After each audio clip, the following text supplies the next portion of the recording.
5월은 가정의 달입니다. 그 달 가운데 오늘은 어린이 주일입니다.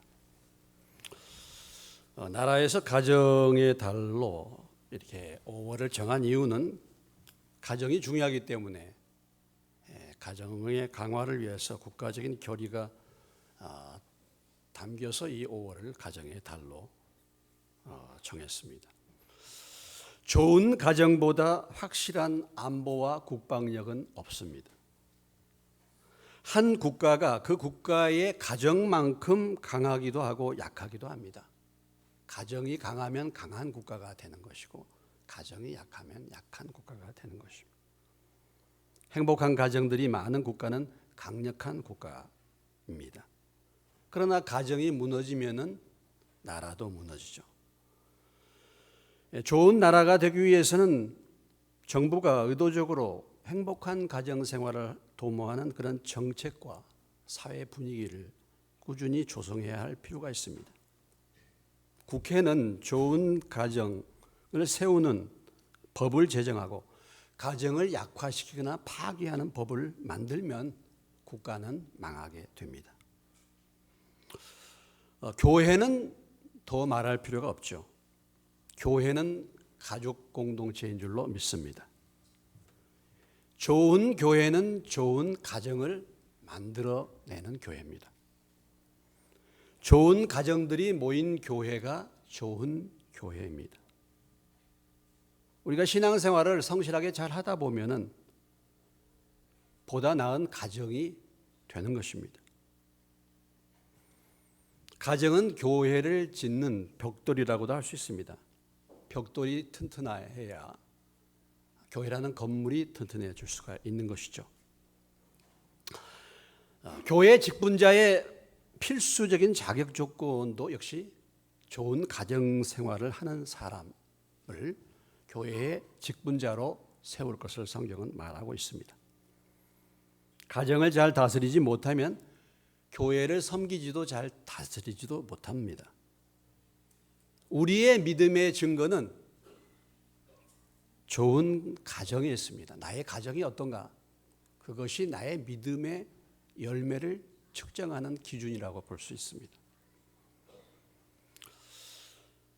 무엇보다도 좋은 가정은 믿음의 유산을 물려주는 가정입니다. 좋은 믿음의 자녀들을 세우는 가정인 줄로 믿습니다. 그래서 하나님이 우리에게 가정을 주시고 이 가정을 통해서 믿음의 유산이 자녀들에게, 그래서 이 자녀들을 좋은 믿음의 자녀들로 세우는 것이 하나님께서 우리에게 가정을 주신 중요한 목적이기도 합니다. 오늘 저희는 특별히 가장 여자가 낳은 자 중에 가장 위대한 일꾼, 마태복음 11장 7절로 11절에서 예수님이 말씀하셨죠. 여자가 낳은 자 중에 가장 큰 자, 바로 침례 요한.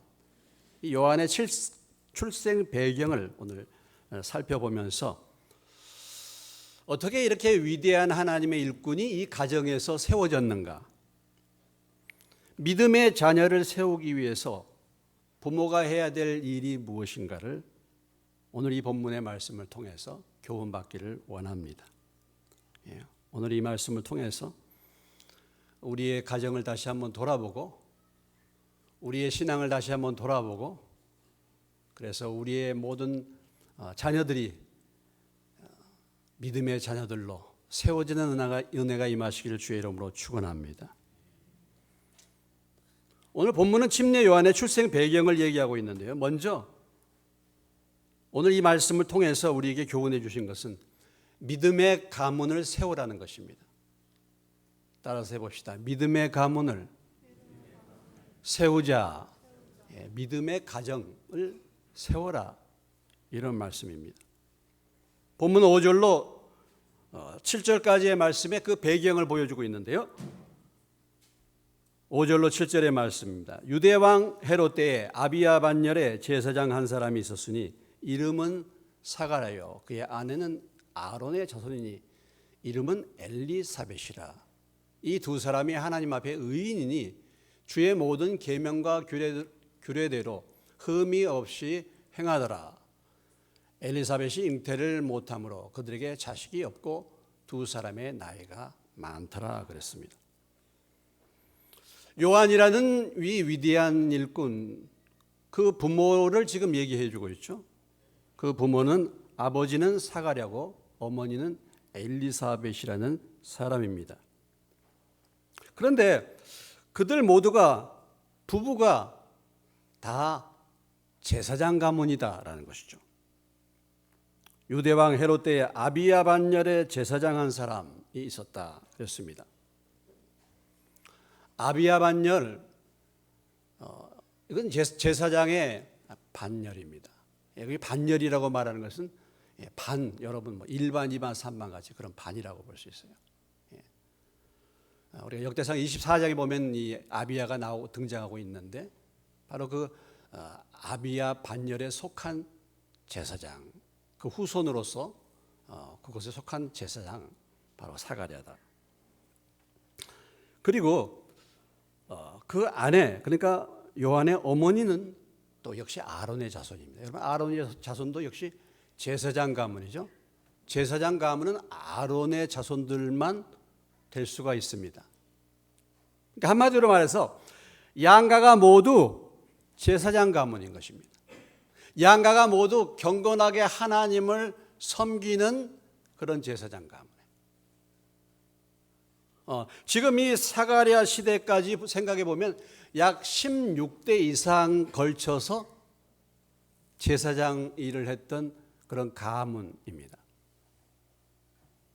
뭐 제사장과 오늘 목사는 조금 다를 수 있겠습니다만은, 그러니까 목사 가문의 16대, 아버지가 목사, 또 그 다음도 목사, 그 다음도 목사, 이런 가문이 16대 이상 걸쳐온 그런 가문이다라는 것이죠. 그런데 아내 역시 마찬가지입니다. 아내 역시도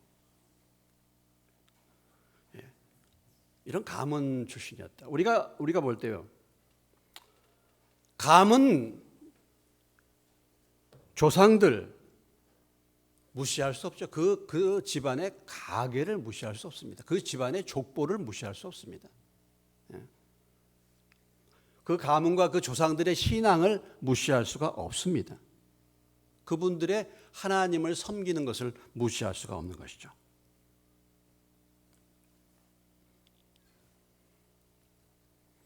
우리가 참 안희숙 사모님, 여러분이 얘기 들으신 분들도 계시겠지만 정말 하나님 뜨겁게 사랑하시던 분이죠. 이미 고인이 되셨습니다. 그 일제의 그 핍박 가운데서도 믿음을 지켰던 믿음의 용사입니다. 그런데 우리가 생각할 때 우리는 안희숙 사모님께 참 그분 믿음 좋은 분이다 이렇게 주목을 하지만은, 실제는 그 안희숙 사모님의 어머님이 더 대단한 믿음의 사람인 것을 우리가 볼 수 있어요.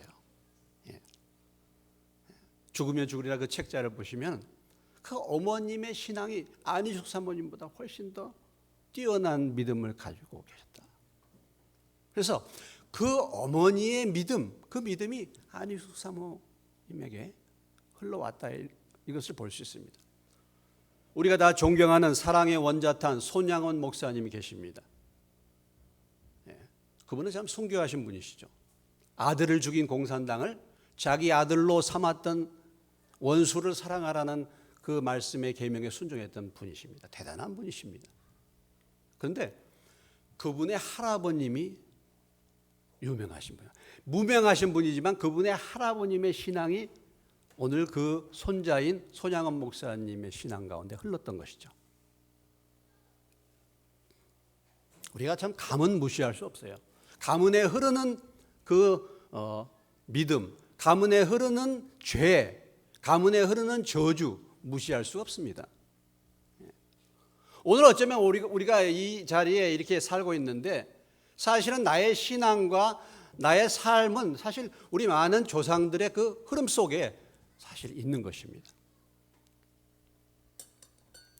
자주 제가 인용하는 예화가 돼서 여러분이 좀 많이 들었겠지만은, 여러분들이 조나단 에드워드라는 목사님과 마크스 술추라는 사람의 5대 손을 비교해 놨습니다. 조나단 에드워드라는 분은 목사님이셨고 경건한 집안입니다. 마크스 술츠라는 사람은 그 당시에 뉴욕에 살롱, 사교 장소죠. 술도 팔고 하는 그것으로 성공했던 돈 많은 사람이었습니다. 그런데 그의 5대 손을 뉴욕시 교육위원회에서 조사를 했는데 그 5대 손의 결과를 우리가 보면은 에드워드 목사님의 자녀 가운데서는 설교자 목사가 116명, 학장 교수 총장이 86명, 문학가 문필가가 75명, 상하 의원이 4명, 부통령이 1명, 성공적인 실업가가 73명, 발명가가 21명, 장로 집사가 286명이에요. 5대에 걸쳐서 조사를 했더니 자손들. 그런데 마크스 슐츠라는 그 당시에 돈을 많이 벌었죠. 술집을 운영해서 돈을 많이 번 이 집안의 5대 손을 조사했더니 교도소 생활을 5년 이상 한 사람이 96명, 알코올 중독자 정신병자가 58명, 창녀가 65명, 정부 보조 극빈자가 286명, 불황 무식자가 460명. 그래서 이 가문을 통해서 낭비된 돈이 약 2천억 원이라는 돈을 정부의 돈을 낭비했다. 무엇을 말합니까? 한 조상, 믿음으로 사는 한 목사님의 가정, 경건하게 살고자 하는 믿음의 사람 조나단 에드워드와 그냥 이 세상에 술집을 경영해서 돈을 많이 벌었던 마크스 슐츠 5대에 걸치는 이 삶의 결과가 열매가 이러한 차이가 있다라는 것이죠. 이것을 통해서 우리에게 보여주는 것은 무엇입니까? 가문이 중요하다라는 것이죠. 가문이 중요합니다. 제가 어저께 유튜브로 보다가 정주영 씨가 정주영 씨가 강의하는 것이 나오더라고요. 그래서 정주영 씨 강의를 한번 들어봤는데요. 그분이 소학교밖에 안 나왔죠. 초등학교밖에 안 나왔습니다. 그런데 그분이 좀 현대의 그 경영 철학에 대해서 여러 많은 그 유명한 사람들 다 불러다가 거기서 강의를 하는데요. 참 이분이 왜 이렇게 큰 재벌이 되었는가? 다른 건 없고요. 제가 딱 거기서 한 가지 발견한 것은 뭐냐면 그 아버지가요. 우리는 정주영 씨 아버님 잘 모릅니다. 근데 그 아버지가 그렇게 근검전략했대요. 그렇게 부지런했답니다. 그래서 칠형제 그 아버지 가정도 칠형제고 칠남 1년가 되고 자기도 또 칠남 1년가 되는데 그 아버지가 다 형제들을 다 이렇게 그 논을 늘리고 그렇게 해가지고 형제들 다 장가 결혼시키고 그렇게 했다 그래요. 그 아버지의 그 근검 전략이 자기가 그걸 배운 거라고 이런 말씀하시더라고. 부모가 어떤 삶을 사는가 굉장히 참 중요한 것이죠. 우리가 믿음의 가문에 들어가는 것, 우리가 예수 그리스도를 통해서 믿음의 가문으로 들어온 것이 하나님의 큰 은혜인 줄로 믿습니다. 우리가 하나님의 백성이 된 것. 그런데 여러분 가게가 다른데 예를 들어서 뭐 옛날에 양반이 있고 옛날에 또 양반이 있고 상인이 있습니다. 근데 이 상인이 양반의 가문에 어떻게 들 수 있습니까? 들 수 없는 거예요. 그러기 위해서는 노예 가문이 어떤 일반 신분을 가진 그런 가게로 족보가 옮겨지려고 한다면 큰 공을 세워야 합니다. 큰 공을 세워야 되는 거예요. 아니면은 뭐 엄청난 돈을 주고 사는 방법이 뭐 옛날에는 있기도 했는데 본인의 헌신과 어떤 그런 피나는 노력이 아니면 신분은 절대로 바꿔줄 수가 없습니다. 우리나라의 스리랑카 출신의 노동자 니말이라는 사람이 처음으로 우리나라의 영주권을 얻었죠. 불이 나가지고 할머니가 있는데 그 그 할머니를 자기 생명을 이렇게 돌보지 않고 그 할머니를 건져냈습니다. 그래서 나라에서 그 니말에게 영주권을 부여했죠. 얼마 전에 우즈베키스탄인가 거기 알리라는 사람이 또 뭐 이렇게 여러 사람을 구해가지고 이번에도 영주권을 줘야 된다 이렇게 하지 않습니까? 시민권도 아니고 영주권을 얻는데 자기의 생명을 걸고 뭔가 공로를 세워야지 신분이 바뀌는 거 아니겠습니까? 그런데 하나님의 가문과 하나님의 생명과는 아무 상관이 없는 저희들이 어떻게 이렇게 하나님의 가족, 하나님의 자녀가 될 수가 있습니까? 바로 이것이 하나님의 큰 은혜인 줄로 믿습니다. 주 예수를 믿으라. 그리하면 너와 내 집이 구원을 얻으리라. 주 예수를 믿으면 우리의 가문이 하나님의 가문으로 변화되는 은혜가 임할 수 있다는 사실을 우리에게 말씀해 주신 것입니다.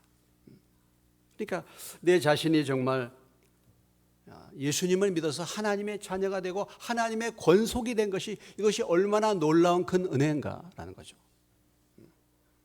이 자리에 아직도 예수 그리스도를 구주와 주님으로 믿지 않는 사람이 혹시라도 있다고 한다면 예수 그리스도를 구주와 주님으로 믿어서 하나님의 자녀가 되는 은혜를 받으시기를 주의 이름으로 축원합니다. 여러분의 이름이 하나님의 생명책에 기록되는 은혜가 임하시기를 주의 이름으로 축원합니다. 뿐만 아니라 내가 예수 믿었다고 한다면 우리 가정을 전체를 하나님의 가문으로 하나님의 백성으로 만들어야 될 책임이 내게 있는 것입니다. 주 예수를 믿으라. 그리하면 너와 내 집이 구원을 얻으리라 말씀하신 줄로 믿으시기 바랍니다.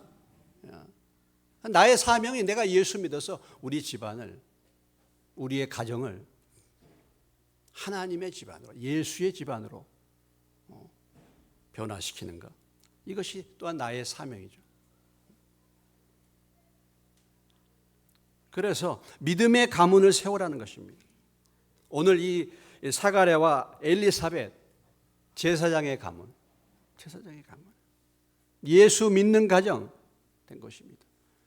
그렇기 때문에 이 가정을 통해서 바로 침례 요한이라는 위대한 하나님의 일꾼이 나오게 되었다라는 것이죠. 뿐만 아니라 가문뿐만이 아니라 6절 말씀에 보면은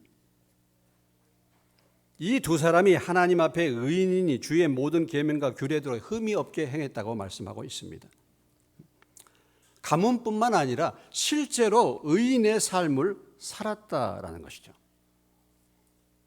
우리가 예수 잘 믿는 집안 출신이다. 우리 어머니가 모태신앙입니다. 저는 모태신앙이에요. 이렇게 말하는 사람도 있어요. 우리 부모님이 교회 다니고 우리 부모님이 신앙생활 했어요. 그런데 자녀는 신앙생활 안 하는 사람 많아요. 자녀들은 믿음이 없는 사람들 많습니다. 그래서 가문이 중요하지만 가문이 그 사람의 신앙을 보장해 주지는 않는 것이죠. 가문이 우리의 그 가문의 자녀들의 믿음을 보장해 주는 것은 아닙니다. 대표적인 예들이 누굽니까? 유대인들이죠. 유대인들이야말로 하나님의 백성들이었어요. 하나님의 선택한 하나님의 선민이었죠. 하나님의 백성들이었지만 그 유대인들이 결국은 하나님의 말씀을 떠나죠. 로마서 10장 2절로 3절의 말씀에 보면은 내가 증언하느니 그들이 하나님께 열심히 있으나 올바른 지식을 따른 것이 아니니라. 하나님의 의를 모르고 자기 의를 세우려고 힘써 하나님의 의에 복종하지 아니하였느니라.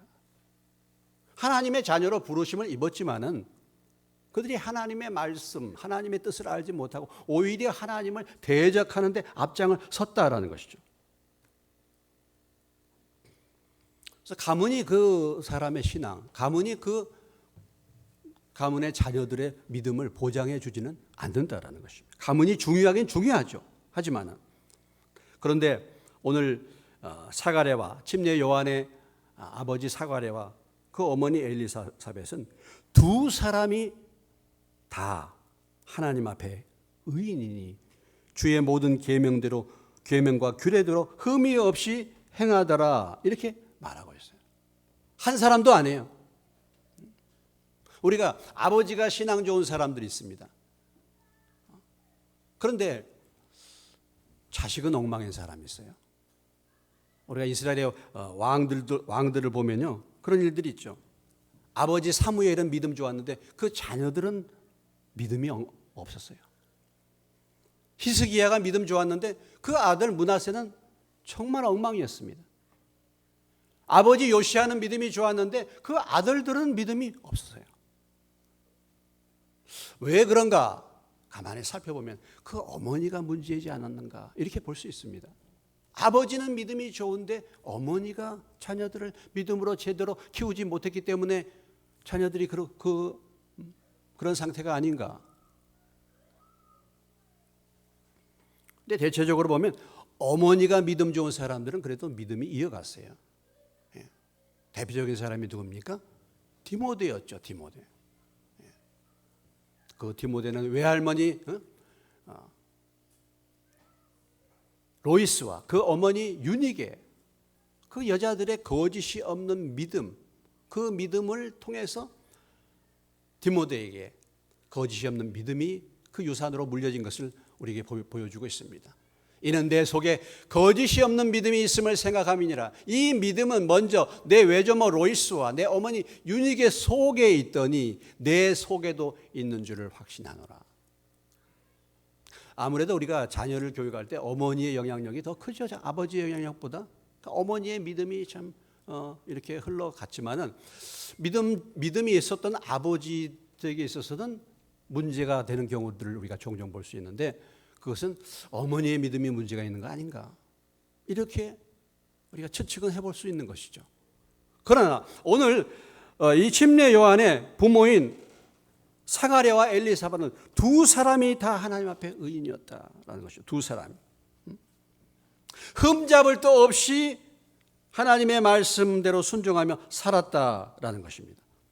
두 사람이 의인이라는 이 말씀의 의미는 두 사람이 다 하나님 앞에 전혀 죄가 없다, 이런 의미는 아닙니다. 아니지만은 주의 모든 계명을 따라서 규칙대로 흠없는 삶을 살기 위해서 헌신된 그런 삶을 사는 자였다라는 것이죠.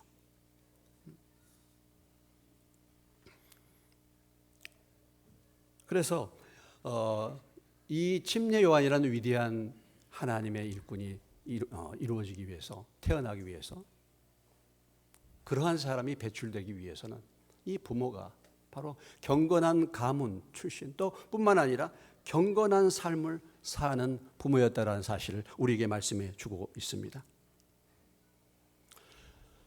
부전자전이란 말이 있죠, 여러분. 잘 알고 있습니다. 오늘 이 교훈은 경건한 부모 밑에 경건한 하나님의 자녀가 태어난다는 사실을 말씀해 주고 있는 것이죠. 우리가 자녀들의 교육을 학교에다가 의뢰하는 사람들이 있습니다. 또 자녀들의 교육을 주일학교에 의뢰하는 분들이 있습니다. 그러나 자녀들의 가장 첫 번째 자녀 교육의 책임은 바로 부모에게 달려있는 줄로 믿으시기 바랍니다. 우리가 어떤 삶을 사느냐, 하나님 앞에 어떤 삶을 사느냐에 따라서 우리의 자녀들이 그 영향을 받고 변화를 받는 것이죠. 세상에서 문제를 일으키는 많은 자녀들, 많은 아이들의 그 배후를 보면은 문제아 뒤에는 반드시 문제의 부모가 있습니다. 문제를 일으키는 많은 사람들의 그 배후를 보면 깨어진 가정이 있습니다. 그러나 하나님의 큰 일꾼, 하나님의 위대한 일꾼의 배후를 보면은 믿음의 부모가 있다는 사실을 우리는 알 수가 있습니다. 오늘 이렇게 정말 아버지와 어머니가 믿음 좋은 가문 출신이고 믿음이 뜨거웠던 말씀을 따라 순종하며 삶을 사는 그런 부모 밑에 태어난 자녀는 얼마나 행복할까요? 아마 오늘 이 자리에 있는 저와 여러분은 아무도 여기에 해당되는 사람 아무도 없으리라고 생각돼요. 어쩌면은 우리의 소원이 무엇인가? 그건 뭐 내 마음대로 할 수 없는 것이지만 참 우리 부모가 나를 위해서 기도해 주는 부모 밑에서 내가 태어났더라면 내 인생이 어떻게 달라졌을 것인가? 어떤 사람들의 그런 상태들을 보면 저 사람이 왜 저런가? 그러나 가만히 보면 그 배후에 부모를 보면 알 수 있죠. 부모를 보면. 왜 이렇게 하나님에 대한 관심이 없는가? 그 부모를 보면 알 수 있는 것입니다. 제가 자주 얘기했지만 믿지 않는 이 가정에서, 믿지 않는 가문에서 이렇게 믿음의 삶을 산다고 돌아보면서 우리 가정의 죄를 돌아보면요, 하나님에 대해서 무관심한, 하나님에 대해서 무지한 것입니다. 무지한 거예요. 하나님을 사모하는 마음이 없는 거예요. 세상 것을 좋아하는 것입니다. 세상의 탐심과 세상의 정욕과 이런 것들이 다 우리 가문으로부터, 우리의 부모로부터, 우리의 열조로부터 내려오는 거죠. 그래서 오늘 내 자신이 아브라함처럼 믿음의 첫 가문으로서 이 세상을 출발하는 저와 여러분은 아브라함의 말씀에 순종을 해야 됩니다. 아브라함처럼. 창세기 12장 1절에 하나님께서 말씀하시기를 같이 한번 읽어보겠습니다. 여호와께서 아브라함에게 이르시되 너는 너의 고향과 친척과 아버지의 집을 떠나 내가 내게 보여줄 땅으로 가라. 땅으로 가라. 우리의 조상들, 우리의 부모들이 자리 잡았던 우상의 땅, 세상의 것들로부터 떠나라라는 거죠. 고향과 친척과 아버지 집을 떠나라라는 것입니다. 가문에 흐르는 이 모든 세상적인 것들, 가문에 흐르는 이 모든 것들 떠나라라는 거예요. 이것이 일대째 예수를 믿는 아브라함의 책임입니다. 오늘 처음 예수를 믿는 집안의 저와 여러분의 책임입니다. 우리 부모님이 미리 잘 나무를 심고 과실나무를 많이 심어가지고 이제 자손들이 따먹을 그런 과실들이 많이 있습니다. 그럼 그 인생이 편하잖아요. 그 열매를 따먹으니까 부모가 수고한 것을 따라서. 그런데 우리는 이제 예수 믿는 첫 번째 가문, 첫 가정이 됐다고 한다면 우리는 심어놓은 게 없는 것입니다. 우리가 해야 될 중요한 일이 있는데 그것은 뭐냐면 우리의 자녀들을 위해서 믿음의 나무를 심는 거예요. 뿐만 아니라 우리의 조상들로부터 내려오는 이 가문에 흐르는 죄, 가문에 흐르는 이 저주, 정욕과 우상과 무지와 무관심과 강팍함과 이런 모든 것들을 우리 대에서 끊어내야 될 줄로 믿습니다. 이것이 우리의 사명이에요.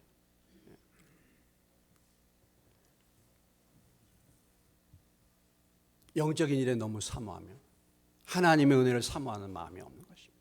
이런 모든 것들을 우리가 부지런히 끊어내고 하나님의 말씀을 따라서 하나님의 말씀에 순종하는 삶을 살 때 하나님께서 저와 여러분의 자녀들에게 큰 은혜를 베풀어 주실 줄로 믿습니다. 네. 잠언 22장 6절 말씀에 잠언에서 이렇게 고면했어요. 같이 한번 읽겠습니다.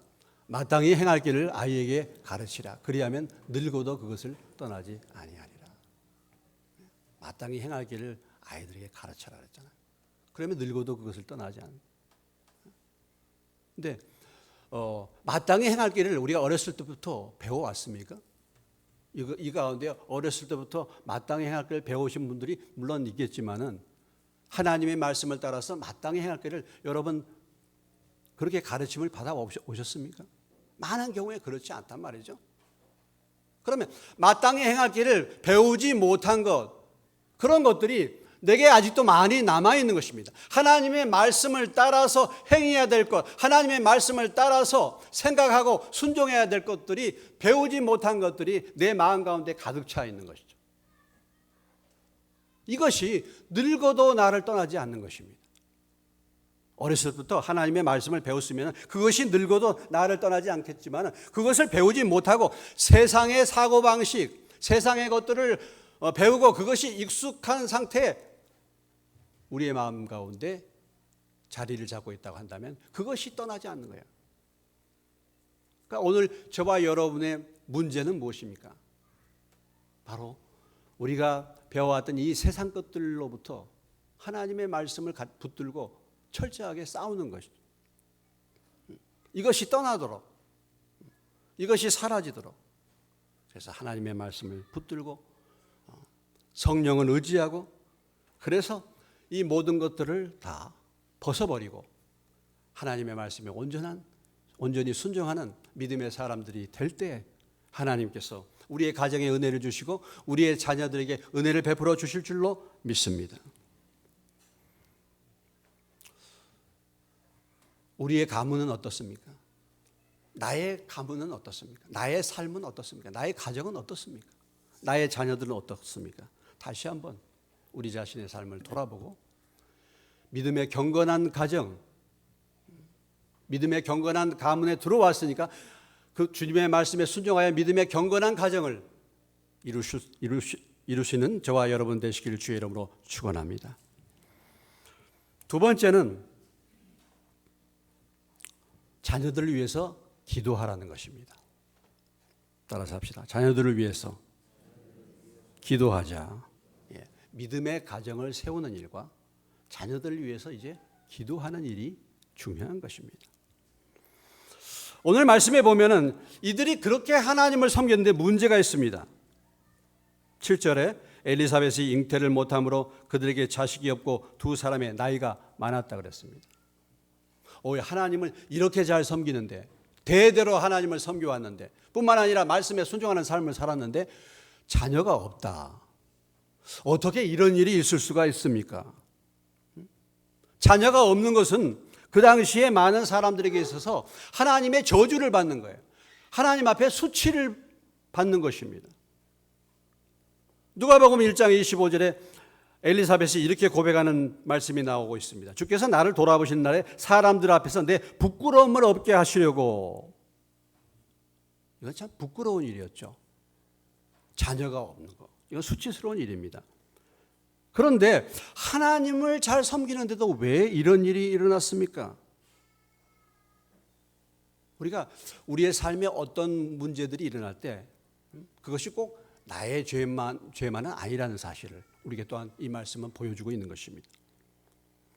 나의 죄도 아니고 부모의 죄 때문도 아닙니다. 하나님의 또 다른 계획이 있는 시련이라고 말할 수 있죠. 무슨 얘기입니까? 아무리 우리가 하나님을 잘 섬기고 하나님의 말씀을 따라서 행한다 할지라도 인간적인 한계와 부족함이 있다는 사실을 말씀해 주고 있는 것입니다. 인간의 한계와 인간의 능력으로 불가능한 것이 있다는 것입니다. 아이를 마음대로 낳을 수 없는 거 아니겠습니까? 더군다나 나이가 많은 것이죠. 왜 우리의 삶에 이런 일들이 닥칩니까? 그것은 우리로 하여금 하나님을 의지하게 하도록 하나님 앞에 기도하게 만들기 위해서 하나님 앞에 겸손하게 만들기 위해서 하나님을 찾도록 하는 통로가 바로 인간의 한계인 것을 믿으시기 바랍니다. 여러분 이번 코로나19 이것을 보면서 무엇을 느끼십니까 여러분? 무엇을 느끼십니까? 인간이 모든 것을 다 할 수 있는 존재가 아니라는 것, 너무 무력한 존재라는 것을 느끼지 않습니까? 코로나19 이전과 코로나19 이후의 신앙이 분명히 달라야 될 줄로 믿습니다. 달라요. 그 전에는 내가 하나님 외에 다른 것을 의지하며 살았다고 한다면 코로나19 이후에는 이제는 정말 하나님을 의지하면서 살아갈 수 있는 저와 여러분 되시기를 주의 이름으로 축원합니다. 이것을 교훈을 받아야 되는 것이죠. 결국은 이 문제 때문에 그들이 하나님 앞에 기도하게 되는 거 아니겠습니까? 오늘 이 기도에 대한 응답으로 천사 가브리엘이 나타나서 하나님께서 이제 침례 요한이라는 위대한 일꾼을 보내주시겠다는 약속을 주시는데 천사가 이렇게 말하죠. 13절에 보면 천사가 그에게 이르되 사가라여 무서워하지 말라 너의 간구함이 들린지라 그랬어요. 여러분 이런 문제 때문에 얼마나 많이 기도했겠습니까? 제사장 가문인데 제사장인데 아이가 없는 거야. 많은 사람들이 수군거리지 않겠습니까? 하나님 저주받았다고. 정말 부끄러운 일이죠. 그렇기 때문에 이들이 얼마나 간절히 기도했는 줄은 우리가 추측할 수가 있는 것입니다. 오늘 천사가 이렇게 말하고 있지 않습니까? 너의 간구함이 들린지라 그랬어요. 간절히 너희 기도했던 그 기도가 그 기도를 내가 들었다라는 거죠.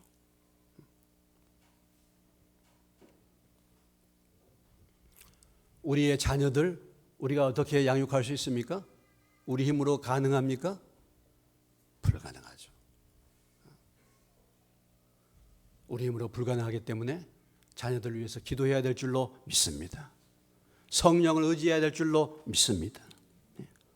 위대한 사무엘을 낳았던 한나도 역시 마찬가지였죠. 간절히 기도했을 때 한나라는 사무엘이라는 위대한 일꾼을 한나는 선물로 받은 것입니다. 교회사의 유명한 신학자 성 어거스틴, 여러분 잘 알고 있는 이 어거스틴, 그 어머니 모니카였습니다.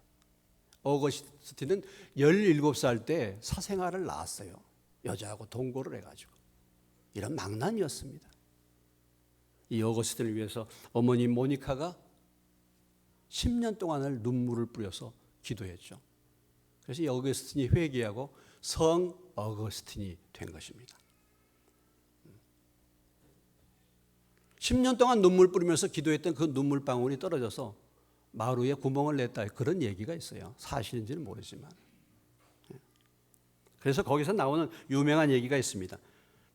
기도하는 자녀는 망하지 않는다. 따라서 해봅시다. 기도하는 자녀는 망하지 않는다. 기도하는 자녀는 망하지 않습니다. 스토미 오마샨이라는 사람이 쓴 책의 제목이 이런 제목이 있어요. 자녀의 장래는 부모의 무릎에 달려있다. 그랬습니다. 자녀의 장래는 부모의 무릎에 달려. 자녀를 잘 키우기 위해서 정말 얼마나 여러분들 수고하십니까? 얼마나 애를 쓰십니까? 좋은 학교 보내기 위해서 하고 좋은 학원도 알아서 보내고 뭐 별별 거 다 하지 않습니까? 아침부터 저녁까지 열심히 일하면서 자녀들을 잘 키워보기 위해서 얼마나 애를 쓰십니까? 정말 중요한 거, 자녀를 위해서 기도하는 것인 줄로 믿으시기 바랍니다. 자녀를 위해서. 그 기도를 하나님이 들으시고 드디어 응답을 주신 것입니다. 잠언 14장 26절 말씀. 여호와를 경외하는 자에게는 견고한 의뢰가 있나니 그의 자녀들에게 피난처가 있으리라 말씀하셨습니다. 하나님을 잘 섬기는 그런 부모에게는 견고한 성이 주어지는데 그 성이 그 자녀들에게 있어서 피난처가 될 것이다 말씀하셨습니다. 부모가 자녀를 사랑하는 것은 당연한 일 아니겠습니까? 본능적인 일 아니겠습니까? 여러분의 자녀가 다 잘 되기를 여러분은 간절히 바라고 있을 것입니다. 무엇보다도 하나님 앞에 크게 쓰임받는 일꾼들이 되기를 원하시는 줄로 믿습니다. 오늘 침례 요한처럼 위대한 하나님의 일꾼, 그는 바로 경건한 부모 밑에서 주의 말씀을 따라서 흠없이 살려고 하는 헌신된 부모의 삶과 그 부모의 기도로 말미암아 이처럼 위대한 하나님의 일꾼이 이 세상에 태어나고 이 세상에서 하나님의 그 위대한 일을 했던 것을 성경은 우리에게 보여주고 있습니다. 우리의 자녀가 침례 요한처럼 위대한 자녀가 되지는 못할지언정 하나님과 사람 앞에 귀하게 쓰임받는 그런 자녀들이 되시기를 주님의 이름으로 축원합니다. 그러기 위해서는 오늘 이 침례 요한의 부모 사가랴와 엘리사벳이 했던 것처럼 믿음의 삶을 살면서 경건한 삶을 살면서 자녀를 위해서 날마다 기도할 때 하나님께서 우리의 자녀들을 그렇게 세워주실 줄로 믿습니다. 그런 은혜가 임하시기를 주의 이름으로 축원합니다. 기도하겠습니다.